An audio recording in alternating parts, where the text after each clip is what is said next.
Who do you think God is counting on to rebuild Nigeria? Who do you think? It's got to be. If you are the heirs of the world, it's got to be you. You've got to be an important part of that process. Hallelujah to God. Hallelujah to God. I prophesy to you, you are going to the world.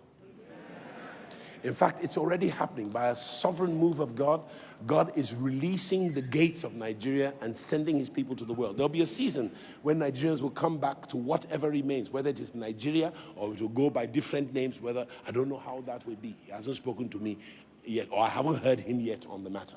But fundamentally, the world is yours. And by the world, I don't mean to its furthest ends. I may include that. You know, what I mean by the world is 4 things.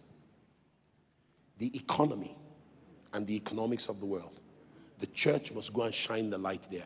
In the economy of Nigeria, there's a lot of darkness and wickedness. Until the light goes there, righteousness and commonwealth will not come to all Nigerians until you go there. When you go there, don't become part of the darkness. Otherwise, you were never light in the first place. Number 2, you're going to go into culture. And culture is that which determines our values and our norms. It is regulated and instigated by journalism, education, music, entertainment, and all the cultural axioms. We already operate that space as a church. That's what the experience is about. That's what our cultural experience and our services here is about. Number 3, after the culture, you've got to go, I've mentioned the economy, I've mentioned culture, you've got to go into politics and government deliberately. By the way, if we don't fix some of Nigeria's problems today, that is this INEC problem. I will say it plainly. INEC, put me in trouble if you like, it is a fraud. The numbers in Nigeria as far as census are concerned and as far as election is concerned are a lie. And if nobody will speak up about it, the righteous should speak. And our righteousness is not of ourselves. It is of him, and he will protect. Hallelujah. It is important. It is skewed now so that where the numbers are not properly reflected in our voting. This is the only country in West Africa where you move from the ocean to the desert and the numbers decrease, or rather, they increase.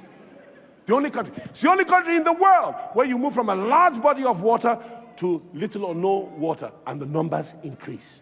It was not Nigerians that started it. It was the parents of Nigeria who were not good parents. They were not good parents. The man, Lord Lugard, was a devil incarnate. And what he did to this country, we're suffering it many years later, and it's time that we must tell the truth. It's time we must tell the truth. It's absolute, we must. And those of you who benefit from the system, when the judgment comes, unless you extricate yourself in the righteousness of God, that's your own problem. You understand? And if you're in the system, you should behave like Robin Hood. Take from them and give it to the poor. You should have less so that they can have more. I have that sword in my office, the sword of what's his name? Lord of Loxley, Robin Hood. Why? Because part of my job is to make sure that the wealth of Nigeria is redistributed with an evenness. How do you do it? Not by giving the poor rice and oil at election time. Give them an education.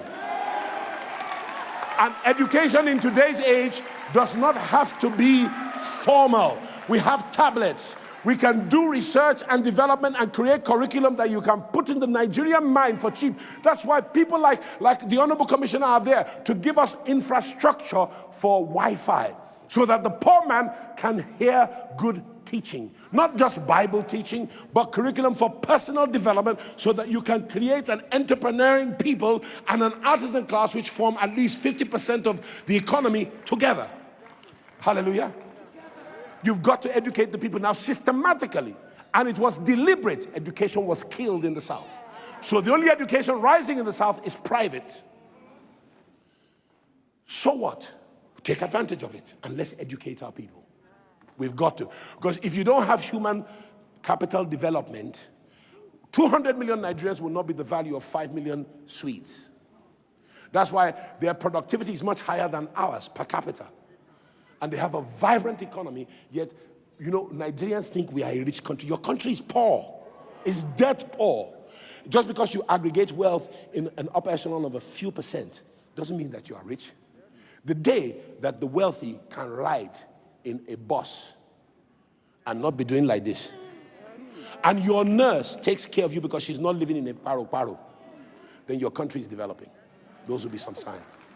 And it has to be our responsibility. And the cheating in politics, light needs to come to Nigeria. Light, just light.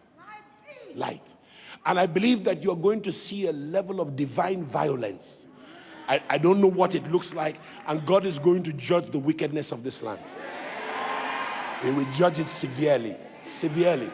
The more the righteousness of God is preached, the more the judgment of God will come upon the wicked. And they will have plenty of time and warning to change their ways and come into Christ. Nigeria has to change. And any gospel that does not address the inimical problems to our country is no gospel at all. Because the gospel is not for us alone. It is for the whole world. It's for the whole world.